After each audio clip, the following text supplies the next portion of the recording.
बिस्मिल्लाहिर्रहमानिर्रहीम। अस्सलाम वालेकुम रहमतुल्लाहि व बरकातुहू। नूर हेल्थ केयर में खुश आमदीद। उम्मीद है तमाम अहबाब खैरियत से होंगे।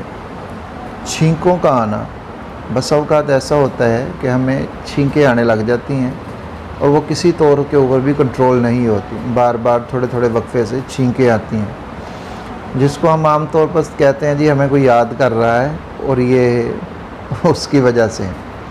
बार क्या वो एक आम सोच है या आम नज़रिया है, पुरानी बात है जो चलती आ रही है। लेकिन छींकें क्यों आती हैं इसके बारे में मैं अभी बात नहीं करूंगा। इसके लिए अलहदा से मैं एक वीडियो बनाऊंगा, उसके ऊपर बात करेंगे। लेकिन मुख्तसर सी वीडियो के अंदर मैं इसका इलाज आपके साथ शेयर करूंगा। दो इलाज हम कर सकते हैं, और उससे पहले गुजारिश ये है, अगर आप चैनल पे नए हैं चैनल को सब्सक्राइब कीजिए। बेल आइकन को प्रेस करने के बाद ऑल के ऊपर ज़रूर प्रेस कर दें ताकि हमारी आने वाली हर वीडियो का नोटिफिकेशन आपको मिल सके। छींकें आने का इसके हम दो इलाज कर सकते हैं जो कि इंतहाई आसान से हैं। एक इलाज ये है कि आप रोगन गुल ले लें, पंसार से आपको मिल जाएगा, थोड़ा सा ले लें, तो 10 ml आप ये रोगन ले लें, तेल ले लें, और इसके आपने 2 से 3 कतरे नाक के अंदर डालने हैं और 2 से 3 कतरे कान के अंदर डालने हैं, दोनों कानों में। रोगन गुल लेकर 2 से 3 कतरे नाक के अंदर डालें, 2 से 3 कतरे आप कानों के अंदर डालें, तो इससे भी छींकें आना बंद हो जाती हैं।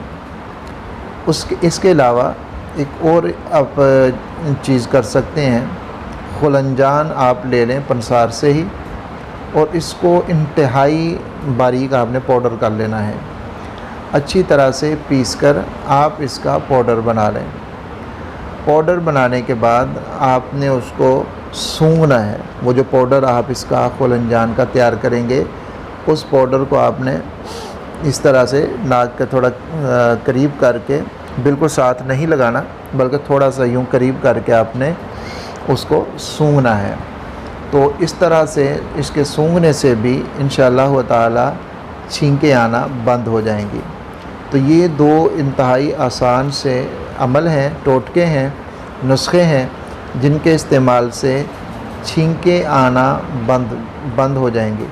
आप जानते हैं कि जब ये हद से ज़्यादा, चलो 1-2 छींक तो आम हो जाता है, 3 छींकें आ गई, लेकिन जब मुसलसल बारी बारी थोड़े थोड़े वक्फे के साथ छींकें आना शुरू हो जाएं, 2 मिनट के बाद 5 मिनट के बाद फिर छींकें आना शुरू हो जाएं, तो फिर पूरा इंसान जो है वो अंदर से हिल जाता है।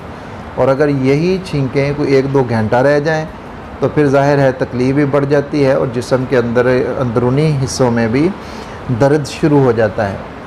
तो इसके लिए आप ये अमल कर सकते हैं। उम्मीद है आज की वीडियो बहुत ज़्यादा आपके लिए फ़ायदेमंद साबित होगी।